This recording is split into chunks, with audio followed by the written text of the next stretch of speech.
Payg'ambarimiz sollallohu alayhi vasallam aytadilar: "Allimu avladakum va ahlikumul khayr va addibuhum." Farzandlaringiz va oilalaringizga yaxshilikni o'rgating, ularga odob bering. Musulmon erkak kishi qiyomat kunida o'zini qilgan amallari uchun javobgar bo'ladi, farzandlarini qilgan ishlari uchun javobgar bo'ladi. Chunki Alloh taolo Qur'onda: "Ey iymon keltirganlar, o'zingizlarni va ahllaringlarni jahannam o'tidan saqlanglar" degan. Kishi o'zini do'zaxdan saqlashligi qanchalik zarur bo'lsa, farzandlarini, oilasini saqlashligi, ularni tarbiya qilishligi ham shunchalik zarur bo'ladi. Kishi qachon o'zini oilasini isloh qiladi?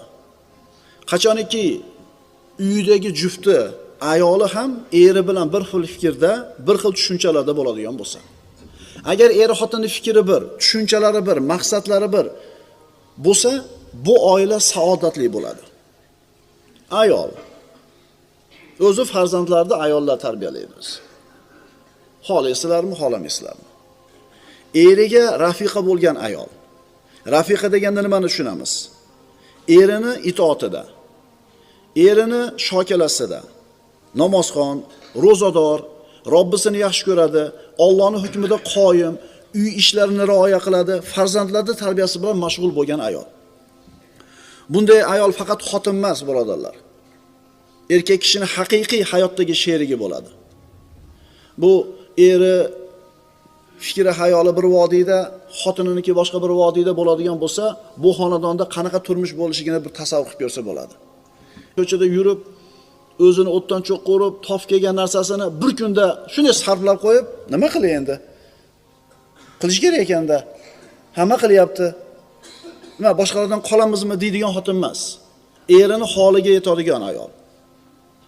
Agar ayol kishi birodarlar yuksalsa iymonida, eri bilan dunyo qarashi, iymoni, fikri, idroki tenglashadigan bo'lsa, maqsadi bir bo'ladigan bo'lsa, bu oila albatta saodatli oila bo'ladi. Hozirgi kunda birodarlar, hozirgi dunyoda til bilan aytganda, xotin faqat uydagi xizmatkor emas. Haqiqiy erini hayotdagi sherigi bo'lishligi kerak. Uy bir ovqat qil, eshik tozala, iymondan bexabar, dindan bexabar, o'y fikri dunyo. Bunaqa ayoldan er zerikadi. Bunaqa ayoldan er zerikadi. Er ham, ayol ham bir-biridan zerikadi. Bunaqa xonadon hech qachon saodatli bo'lmaydi. Shuning uchun birodarlar, farzandlarning tarbiyasidan avval ayollarning tarbiyasiga e'tibor qaratishlik kerak bo'ladi. Er xotinni o'rtasida qachon isloh bo'ladi? Qachon ular o'rtasida intifoqchilik, bir-birini tushunishlik bo'ladi? Qachon? Shu to'rt tomoni tekis, mikrovalnovkasi bo'lsa, hammom alohida bo'lsa, darvozaxonasi kafil bo'lsa, yana qanaqa? Shumi? Er xotinning o'rtasida qachon ulfatlik paydo bo'ladi? Qachon ular o'rtasida bir unus paydo bo'ladi? Allohni tanisa. Ishonavering, agar er xotin Allohni bir xil taniydigan bo'lsa, bu xonadonda albatta saodat bo'ladi. Endi dunyoviy farovonlik bo'lgan uyda saodat bo'ladi. Hamma yo'g'i tekis bo'lgan oilani, bolalarini tarbiyasi yaxshi bo'ladi deyilsa, bu noto'g'ri bo'ladi. Noto'g'ri bo'ladi. Chunki dunyo matohi birodarlar. Senga doim xursandchilik berib turadigan narsa emas. Boshqacha qilib aytamiz, senga doim xursandchilikni berib turadigan moddiy narsani o'zi yo'q.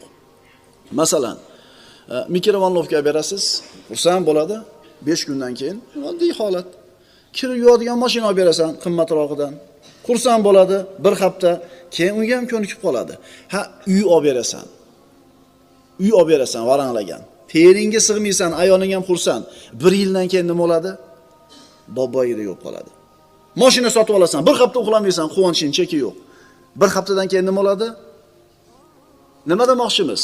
Sizga doim xursandchilik berib turadigan dunyo matosi yo'q.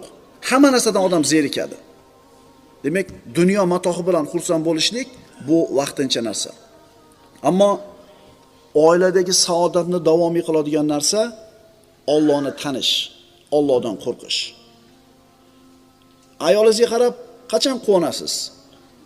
Robbingiz hukmida qoyima ekanligini ko'rganda quvonasiz. Avratlarni yopib yurganda uni ko'rib quvonasiz. Qizlaringiz onasini ko'rib, mana shunday bir mo'mina bo'lib katta bo'lishligi kerak ekan degan tushunchada qizlaringiz katta bo'layotganini ko'rganingizda quvonasiz. Allohdan qo'rqayotganligini ko'rib doim quvonasiz. Yoshligida ham, qariganida ham. Ammo agar kelinda faqat tashqi ko'rinishiga qarab quvonayotgan bo'lsangiz, kuyov bola. Yangiligida kelin yirqiraydi, yiltiraydi. Kiyimlari yangi, qaddi qomatlari tekis, o'zi yosh. Agar faqat tashqi ko'rinishiga qarab turib, tashqi ko'rinishiga qarab quvonadigan bo'lsangiz, bu ham nima? Bu ham vaqtinchalik narsa. Demak, birodarlar, xonadonimizda qachon saodat bo'ladi? Qachon ayolimizga ko'zimiz tushganda quvonamiz? Qachonki ayollarimiz Allohni tanisa. Allohni tanisa.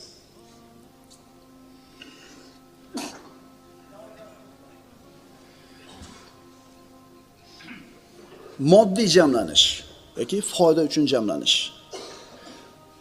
Birov-birovga uylanadi, birov-birovga turmushga chiqadi, dunyosini havas qilib, dunyosini ko'rib, uyini, moli dunyoni topib tutishini qarab turib, qizini beradi yoki falonchini qiziga uylanadi. Agar bunaqa maqsadda oila qurilgan bo'lsa, ishonavering, bu oilada saodat bo'lmaydi. Chunki mana shu moddiy bir-biriga ko'rsatayotgan foydasi uzilib qoladigan bo'lsa, o'rtadagi boyagi ularni bog'layotgan narsa ham uzilib qoladi. Ammo Alloh uchun qurilgan oila bo'lsa, dini uchun uylangan bo'lsangiz bir ayolga, bu din birodarlar qiyomat go'rga kirgich o'zi bilan birga bo'ladi.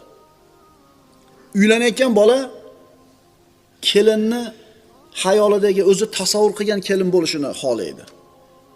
Kelin ham turmushga chiqargan kuyov bolani o'zini hayolidagi, orzusidagi yigit bo'lishini, indiyskiy bo'lishini xohlaydi. Doim meni qo'lida ko'tarib yuradi, doim meni sizlab gapiradi, o'pib erkaladi, xullas boshida ko'tarib yuradi deydi. Hayolida. Faqat unga xizmat qilishini xohlaydi. Kuyov bola ham xuddi shunaqa. Lekin vaqt o'tishi bilan mana yangi uylanganlarimiz kulyapti.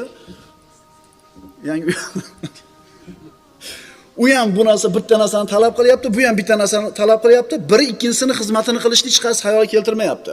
Faqat menga xizmat qilinadi deyapti. Ine qarabsizki, 1 yil yarim yil o'tgandan keyin to'qnash bo'ladi. Ine kelishmovchiliklar paydo bo'ladi. Erkak kishi, birodarlar, qaranglar-da, hali farzandlar haqida gapirmayapmiz. Agar tarbiya qilishlikda ayolingiz sizga sherik bo'lmasa, bolalarni islomiy tarbiya bilan tarbiyalashi kerakligi ayolingiz ham sizga yordamchi bo'lmaydigan bo'lsa, ishonavering, qo'lingizdan hech narsa kelmaydi. Ayolingiz yordamchi bo'lsin birinchi sizga. Erkak kishi ayoli bilan qachon saodatli bo'ladi? Nima qilsa saodatli bo'ladi? Ayoliga Robbisini tanitsa. Ayoli Robbisini tanisin, shundan keyin bu ayol o'zini erini baxtli qila oladi. Shundan keyin bu ayol erini qanaqa haqlari borligini biladi.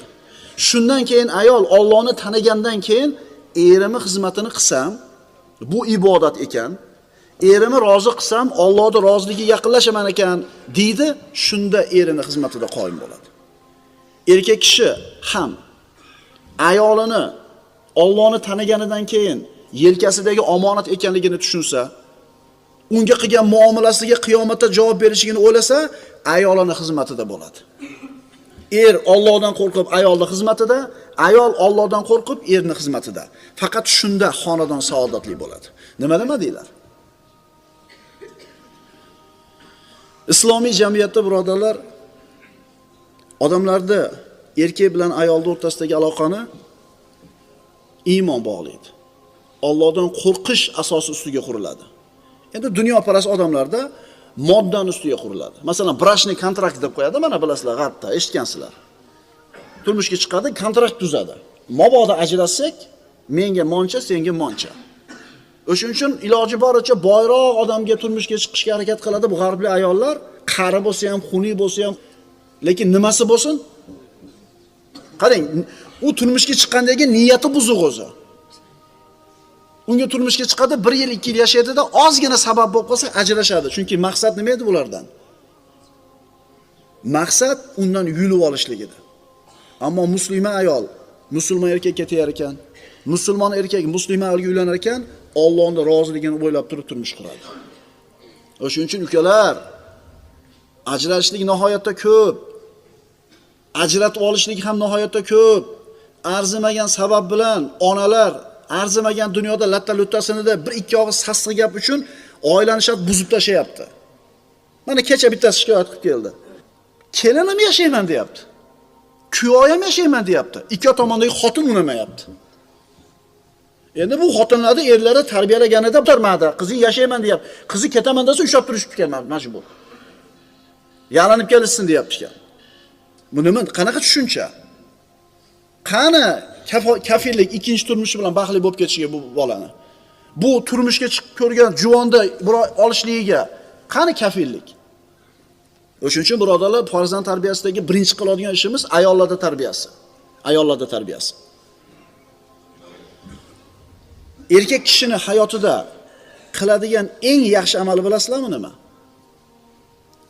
Pul topib, chek olib, o'g'illariga imorat solib, uylab joylab, to'r yog'ini taqilib ketishi.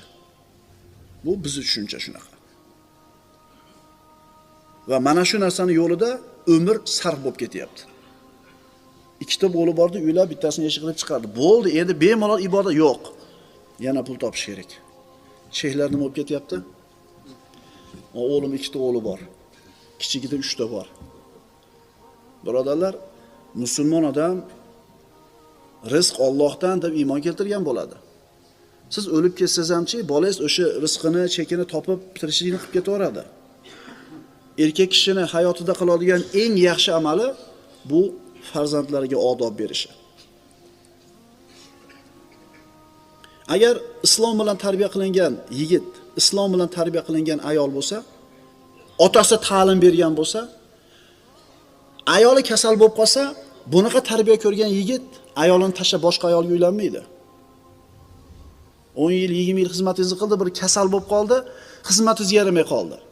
Ablah bo'lish kerak. Shat uni qo'yib yuborib turib boshqasini olib ketishlikka. Nima demadinglar? Yoki ayol 20 yil, 30 yil eri bilan yashadi, eri bemor bo'lib qoldi, kasal bo'lib qoldi yoki pul topishga yaramay qoldi, kambag'al bo'lib qoldi. Tasavvur qila olasizlarmi? Shat erini tashlab ketib qolishligini. Musulmonlarda tushunchasida bu narsa umuman aqlga sig'maydi. Chunki Allohdan qo'rqadi musulmon odam. Xulosa, er ayolining xizmatini qilish va mana shunga sabr qilish bilan Allohga yaqinlashadi. Ayol ham erining xizmatini qilish va unga sabr qilish bilan Allohga yaqinlashadi. Agar shu qoida ishlasa oilada, bu oila albatta saodatli bo'ladi. Nima uchun aytdi bu gapni? Payg'ambarimiz aytdilar: "Allimu avladakum va ahlikumul khayr va addibuhum."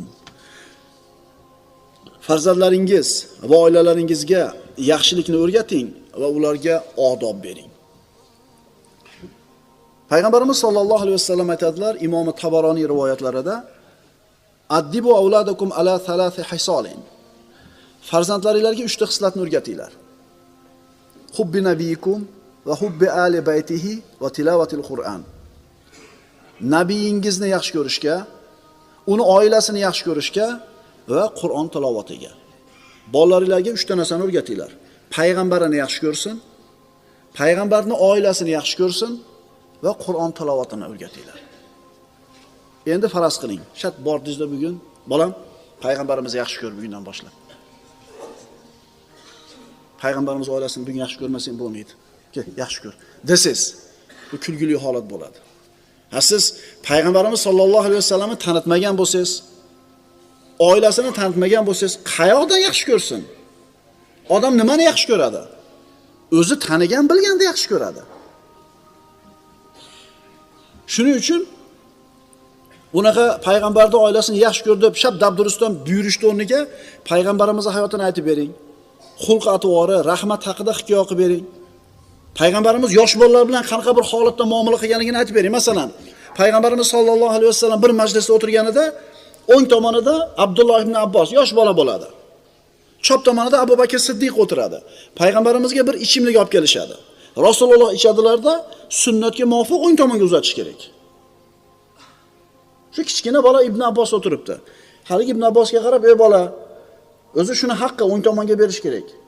Mana uni ichimlikni bu kishiga shayxga bersam bo'ladimi, chop tomonga?" deydi. Ibn Abbos aytadi, "Sizdan keyin ichishlik sharafini birovga bermayman. Bering bu yoqqa" deydi, olib ichadi. Ya'ni mana shu qilayotgan ishi bilan payg'ambarimiz bu kichkina bolaga hurmat ko'rsatyapti. Shunga o'xshagan payg'ambarimiz yosh bolalar bilan qilgan muomalalardan bir misollar aytib bering. Payg'ambarimiz haqida tushunchasi paydo bo'lsin bolangizda, keyin yaxshi ko'radi payg'ambarimizni. Ota bolasini yoshi har qancha kichkina bo'lmasin, tarbiyasiga e'tibor berish kerak. Chunki qaranglar-da, masalan, tug'ilgan bolamizga payg'ambarimiz birinchi qiladigan ishimiz nima deb aytgan? Quloqiga ozon aytinglar deganmi? Hali aqli kirgani yo'q, lekin quloqiga Allohning lafzi kirsin, Allohu akbar kirsin quloqiga. Shuning uchun bolangiz har qancha kichkina bo'lmasin, e'tibor bering. E'tibor bering. Masalan, bir ota nima ish qilgan ekan? Bu tajribalar bor. O'sha ertamanda maktabga ketayotganda, ko'chaga chiqib ketayotganda so'raydigan pulini bir korobka qilib solib qo'ygan ekan ichiga. Yoniga daftar bilan qalam qo'yib qo'ygan. Bolam, olavering. Qancha kerak bo'lsa, yozib qo'ying faqat. Bugun 10 so'm oladi, yozib qo'yadi.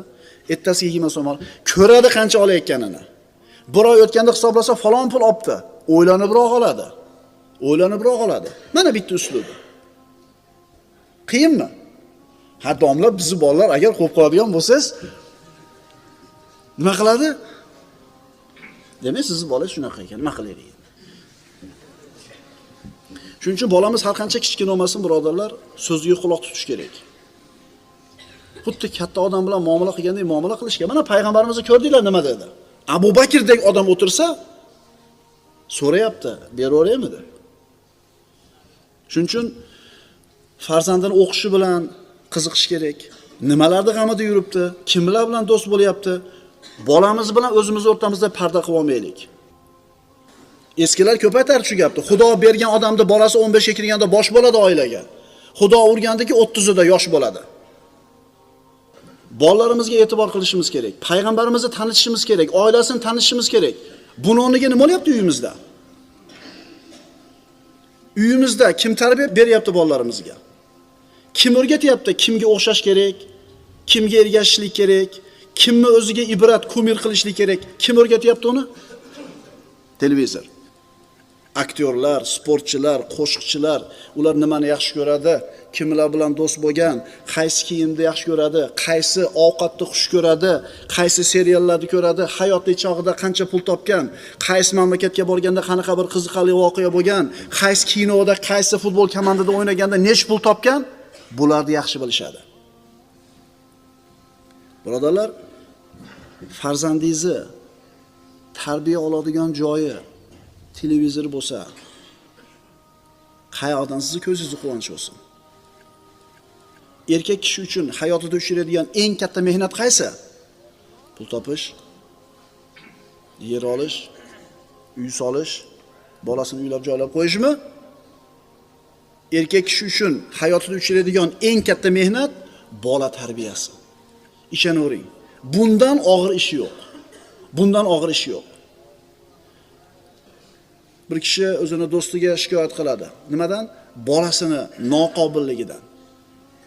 Nimaga shunaqa bo'ldi bilasanmi? Sen ekibla tashab qo'ygan eding. U daraxtni putamagan eding. Vaqtida dorisini bermagan eding. Vaqtida suv qo'y, vaqtida bir parvarish qilmagan eding. Xohlaganda o'sib qoldi bu daraxt. Kimda ayb?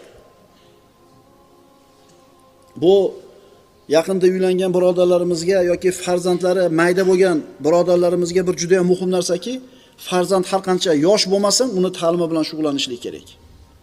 Payg'ambarimiz sollallohu alayhi vasallam aytdilar, farzandlaringizga 3 ta xislatni o'rgatinglar. Payg'ambaringlarni yaxshi ko'rishni o'rgatinglar. Payg'ambarning oilasini yaxshi ko'rishni o'rgatinglar va nimani? Qur'on tilovatini. Yoshroq odamlar bilan o'tirib qolsangiz yoki quloq solsangiz so'ziga gapi faqat futbol haqida. Ya rahmat, yana ham artistlar haqida gapirmayapti bizkilar. To'lka futbol. Sen o'zingga bir ibrat kumir deyotgan sportchi yahudiymidi, nasroniymidi farqi bo'lmayapti odamlarga. Yana bachavozmidi yo otasiga oq bo'lgan bir marazmidi farqi yo'q. Muhimi chiroyli futbol o'ynasa, chiroyli qilib uni reklama qilingan bo'lsa bo'ldi. Akalar, bu musibat bu. Musibat bu. Bu yosh yigitlarga eng zo'r narsa nima edi? Tarbiyasi uchun. Sahobalarning hayotini o'rganish edi.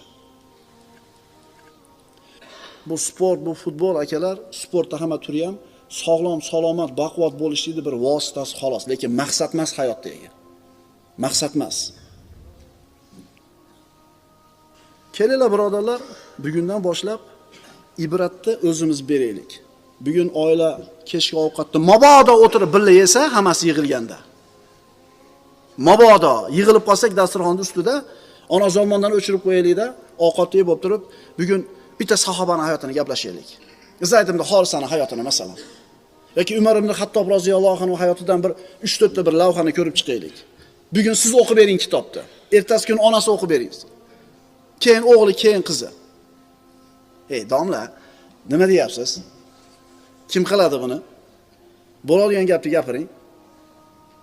To'ppa-to'g'ri. Bu bo'ladigan ish emas bu. Bo'ladigan ish emas bu. Endi mana shu ish bo'lmaydigan bo'lib qolgandan keyin balobami bolangdan shikoyat qilib. Hozirgi yoshlarning psixikasida meni tinch qo'yinglar degan narsa bor. Qaytaraman. Hozirgi zamonda suvini, havosini olib o'sayotgan yoshlarda meni tinch qo'yinglar degan tushuncha bor. Nima demadinglar? Qo'ylar. Chunki mana bu hozirgi berilgan ta'lim xuddi shu suvni beryapti. O'zi uchun yashaydi faqat. O'zi uchun. Qayerdan olyapti bu narsani? Musulmon odam o'zini uyini jannatdan bir parcha qila oladi uyini. Birodarlar, hayot har qancha qiyin bo'lmasin, turmush har qancha og'ir bo'lmasin, topish tutish zo'r bo'lmasin, lekin mana shu xonadonni jannatdan bir bo'lakka aylantirish mumkin. Nima bilan? Allohning hukmini qoyim qilishlik bilan. Oddiy ovqat, faqirona jihoz, faqirona uy.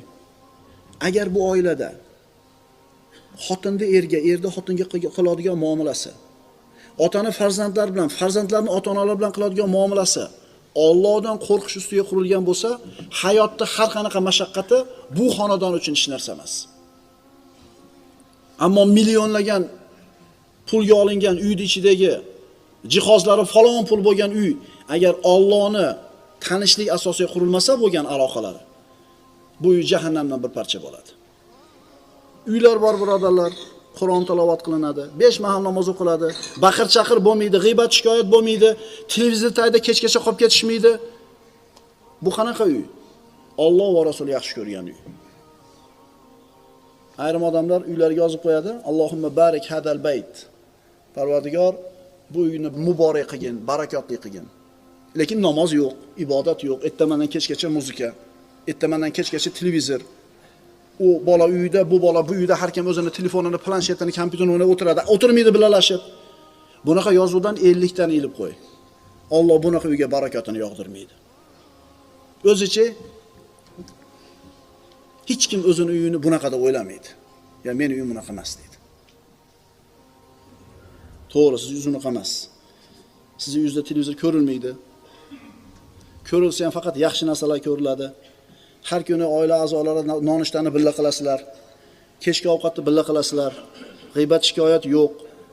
Ona zamonda o'chiq bo'ladi. Dadingiz har kuni kitob o'qib beradi. Har kuni bitta duoni birgalashib, takrorlab o'rganasizlar.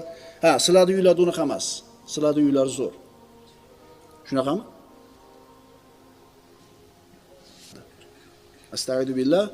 Qad aflahal mu'minun alladhina hum fi salatihim khashi'un valladhina hum 'anil lagwi mu'ridun. Dar haqiqat mu'minlar najot topdilar. Ular namozlarida bo'yin eguvchi kishilardir. Ular behuda foydasiz so'z va amallardan yuz o'girguvchi kishilardir. Birodarlar, uyimiz siz bilan biz uchun bir muqaddas joy bo'lishligi kerak. Bu uyimizda gunoh ma'siyatni qilinishiga yo'l qo'ymasligimiz kerak. Ovqatlanib o'tiribmiz, Allohning zikri bo'lsin. Uxlayapmiz, Yotishda Allohning zikri bo'lsin. Kiyinyapmiz, Allohning zikri bo'lsin. Gunoh ma'siyat bo'lmasligi kerak. Chunki qiyomatda javob beriladi bu narsaga. Dunyoda bo'layotgan, musulmonlarning boshiga yog'ilayotgan musibatlarni birortasini daf qilish qo'limizdan kelyaptimi? Dunyoda bo'layotgan musibatlarda musulmonlarning boshiga kelayotgan birortasini to'xtatishlik qo'limizdan keladimi? Bizning qo'limizda hech narsa yo'q. Faqatgina oilalarimiz bor.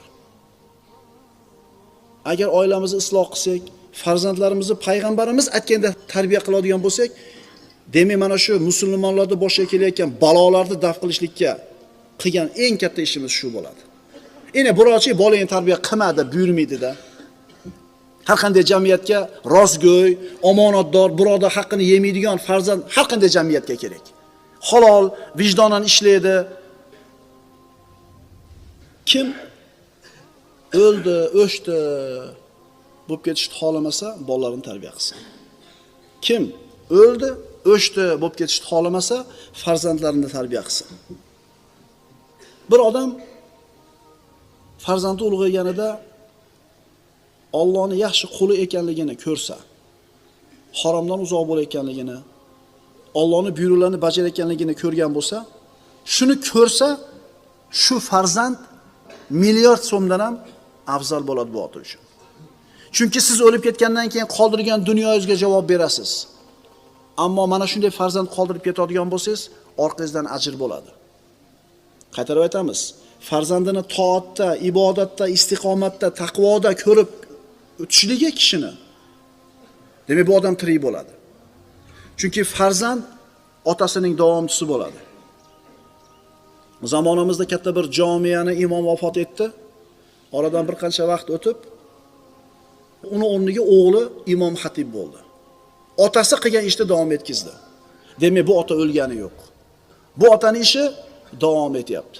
Agar mana shu farzandini yana bitta farzandi ilmli bo'lib minbarga chiqib odamlarga Allohning dinini tanitsa, demak yana davom etdi bu odam hayoti. Xulosa, kim o'ldi, o'chdi bo'lib ketishni xohlamasa, farzandlarini islomiy tarbiya bilan tarbiyalasin.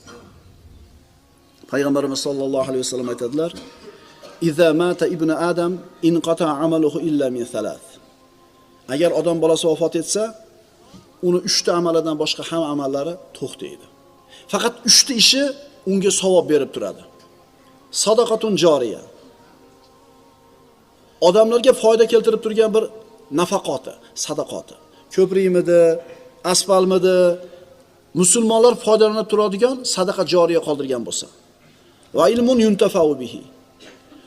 Odamlar foydalanib turgan ilm qoldirib ketgan bo'lsa, mana shundan ham o'lganingizdan keyin savob borib turadi. Va valadin solihin yad'ula. Uchinchisi, uni haqqiga duo qilib turadigan solih farzand. Endi ilm hammamizda ham bor emas. To'g'rimi? Hammamizga ham Alloh bermadi ilmni yoki o'zimiz o'qimadik. Hammamizning qo'limizda pul ham yo'q, sadaqa joriya qoldiraylik desak. Lekin nima bor qo'limizda? Farzand bormi? O'ldi, o'chdi bo'lishni xohlamasangiz, bolangizga Allohni taniting, islomiy tarbiyani bering. Umar ibn Xattob roziyallohu anhu kunlarning birida ko'chada ketib borar ekan, juda bir savlatli odam bo'lgan, haybatli odam bo'lgan, sirli, viqorli odam bo'lgan. U odamning haybatidan hatto katta kibor sahobalar ham haybatlanishar edi. Umar ibn Xattob kelsa shu ko'cha-ko'chalarga burilib ketib qolardi, peshonasida turmaylik deb, siri bosganidan.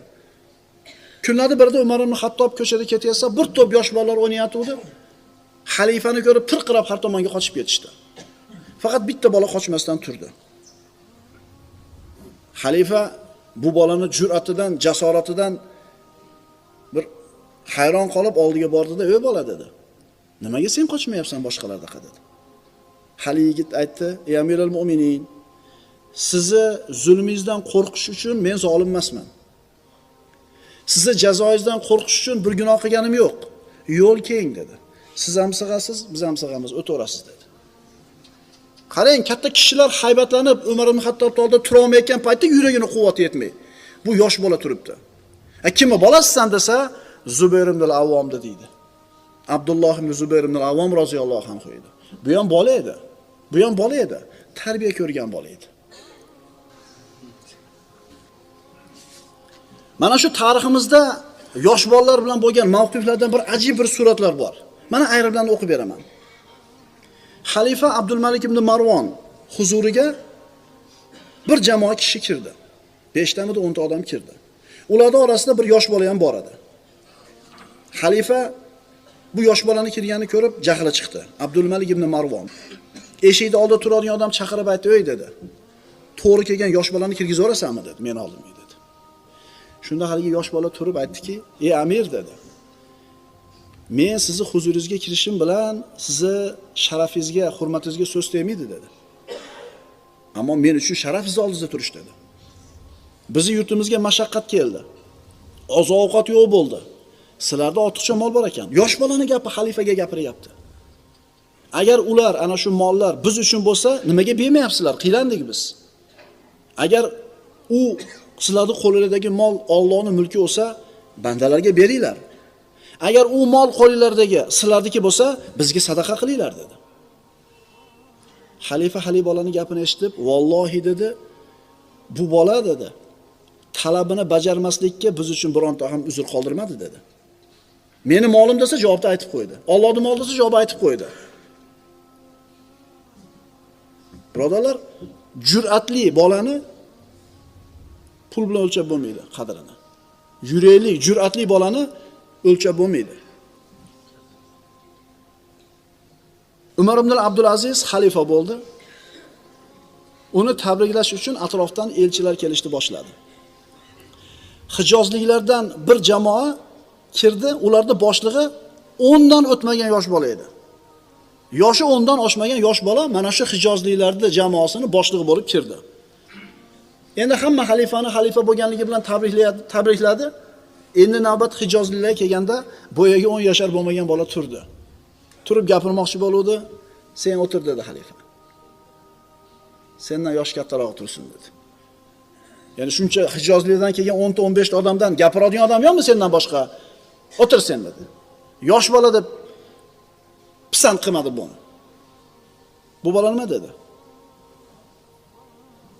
O'tirib oldimi? Yig'lab yubordimi?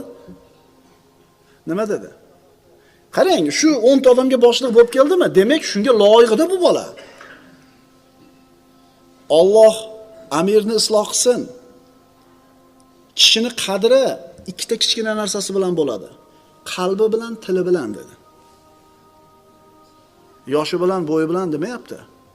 Kishini qadri ikkita narsa bilan belgilanadi, ey amir, tili bilan, qalbi bilan. Agar Alloh bu odamga lafz qiluvchi, so'zlovchi tilni bergan bo'lsa, saqlovchi qalbni bergan bo'lsa, gapirishga haqqi bor uni ham dedi.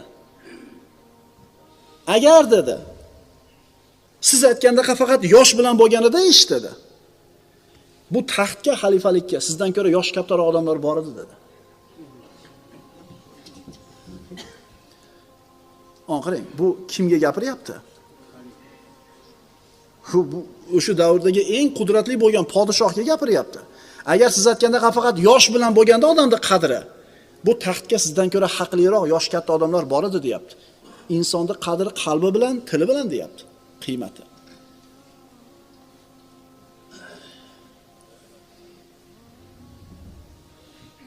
Shunaqa bolangiz bo'lsa bilasizmi, yig'lab olasiz. Yig'lab olasiz. Bir birodarimizni 2-sinfda o'qiydigan bolasi shu maktabidan kelyotib, katabasining uyiga 4 ta non ko'tarib kiribdi. Ko'tarib kirsa, haligi katabasi kim bilan keldingiz? O'zim keldim deyapti. Nonni kim bersa, o'zim oldim deyapti. Nimaga desa, har safar dadam kelganda 4 ta non ko'tarib kirardi-yu deyapti. Nima degani bu? Kimdan o'rgandi buni? Agar kirib turib, otasidan enasidan pul yo'mirib chiqib ketayotganini ko'rganda, kirib turib nima qilardi bu ham?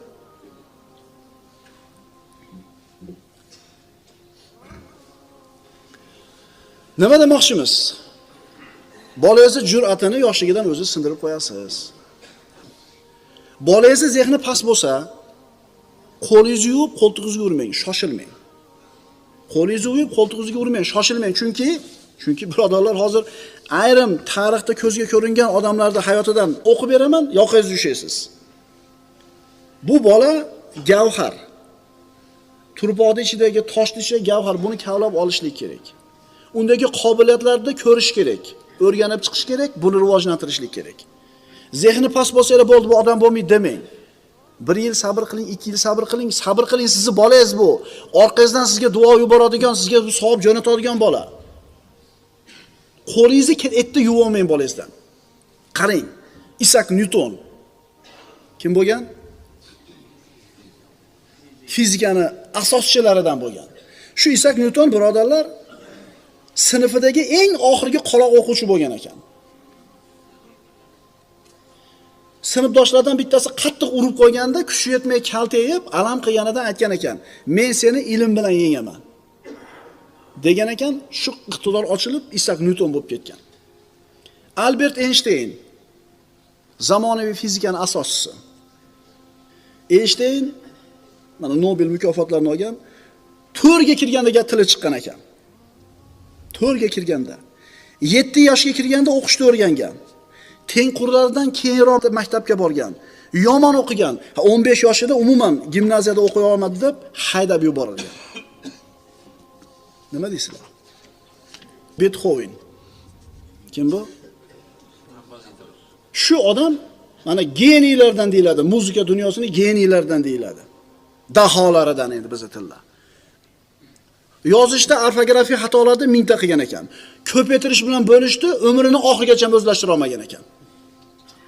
Matematik talant bo'lmagan, ammo bu tomondagi talanti bo'lgan. Dunyo tan olgan Anton Pavlovich Chekhov. Kim bo'lgan bu? Chekhov yaxshi o'qimagan uchun sinfida 2 marta qolgan. Bitta sinfda 2 marta qolgan, yaxshi o'qimaganligi uchun. Akademik Korolyov. Kim bo'lgan bu? Sovet kosmonavtikasining asoschilaridan. Naq 3 bahoga o'qigan ekan. Qaranglar, akalar. Qaranglar, shunaqa bir odamlar chiqqan ekan dunyo maydonida, bir nom taratgan, ko'zga ko'ringan odamlar. Agar bularni ham kimdir shunday bu odam bo'lmaydi bu deb turib, qo'lini yuvib, qo'ltiqni yuvib qo'ysa, nima bo'lardi? Shuning uchun noumid bo'lmanglar, akalar, ukalar. Rizqini har qanaqasiga topib yeydi. Ilm yo'liga targ'ib qilinglar bolalarni. Ehtimol shunday bir karomat egalari chiqib qolar farzandlarimizdan.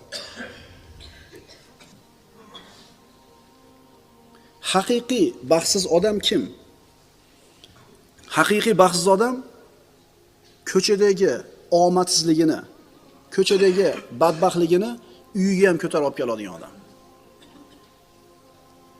Safar qiladi odam, 5 kun, 10 kun uzoq bo'ladi, farzandlarini sog'inadi. O'g'lini sog'inadi, qizini sog'inadi.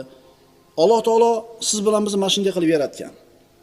Farzandlarimizni yaxshi ko'ramiz, sog'inamiz. Ammo kishi ko'chadagi ishi bilan ovora bo'lib oilasiga vaqt ochmaydi.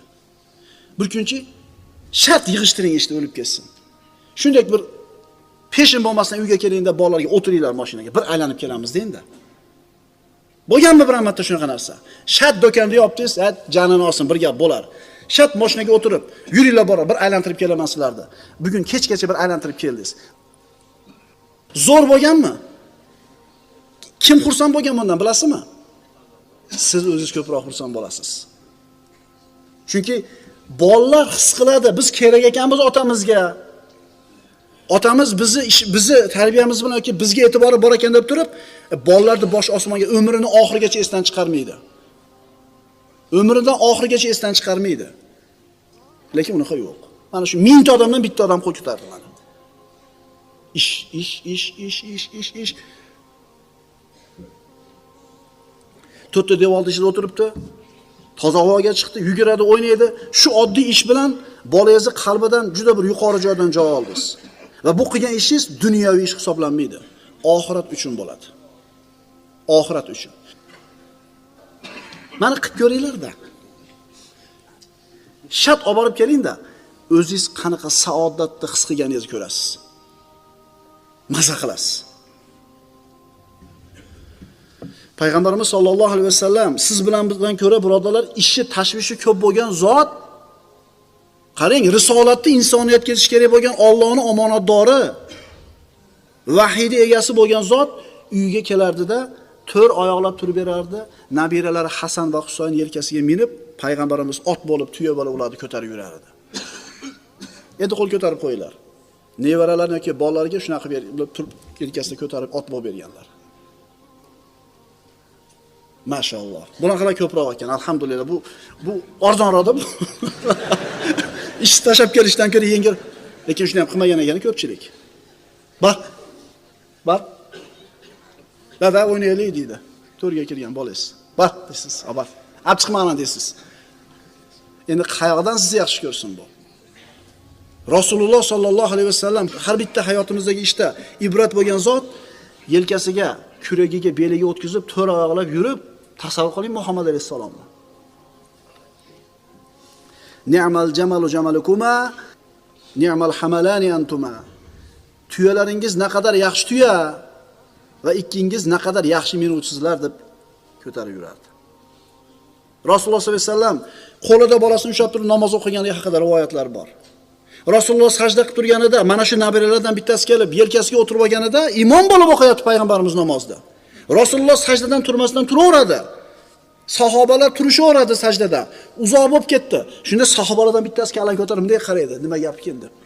Qarasa Rasulullohning yelkasida nabirasi o'tiribdi. Sajda qilgan holida. Nabiram yelkamga minib oluvdi, to o'zi qonib tushmaguncha dedi, bezovta qilishni xohlamadim deyapti. Qaysi ishda? Namoz o'qiyotganda qaranglar, birodarlar, farzand tarbiyasi shunaqa muhim ekanki, Rasululloh namozini nima qilyapti? Cho'zib yuborsa, cho'zib yuboryaptiki, lekin nabirasini ko'nglini sindirmayapti. Ya'ni ham biz bolalarimiz yuribdi-da.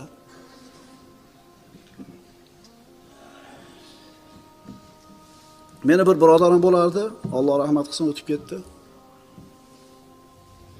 Otasi sizlab gapirardi shu bolam.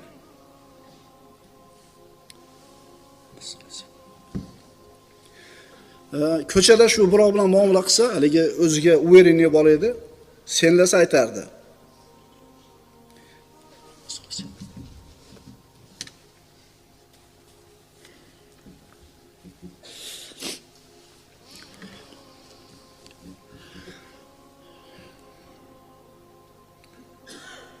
Meni senlamang dedi.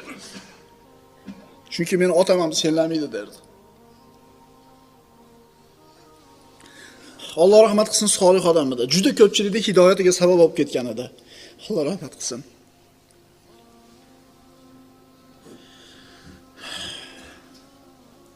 Biz nimaga chaqiryapmiz? Biz har bir uy musulmon odamning uyi islomiy xonadon bo'lishiga chaqiryapmiz. Har bitta musulmonning xonadoni jannatdan bir bo'lak bo'lishiga chaqiryapmiz. Bunaqa uyda muhabbat bo'ladi, mehr bo'ladi, oqibat bo'ladi, kechirimli bo'ladi, bag'ri kenglik bo'ladi.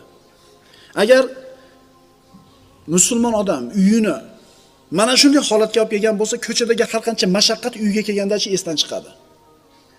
Dunyodagi har qancha mashaqqatni yengishlik unga oson bo'ladi.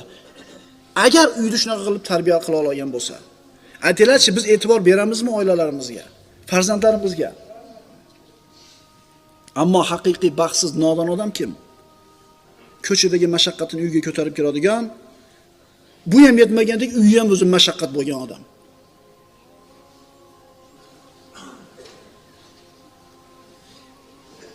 Musulmon ota, musulmon erkak farzandlarining orasida adolat qilishligi kerak. Ittaqulloha va'dilu bayna avladikum. Imom Buxoriy va Muslimdan keltirilgan hadis. Payg'ambarimiz aytadilar, Allohdan qo'rqinglar, farzandlaringiz orasida adolat qilinglar. Allohdan qo'rqinglar, farzandlar orasida adolat qilinglar.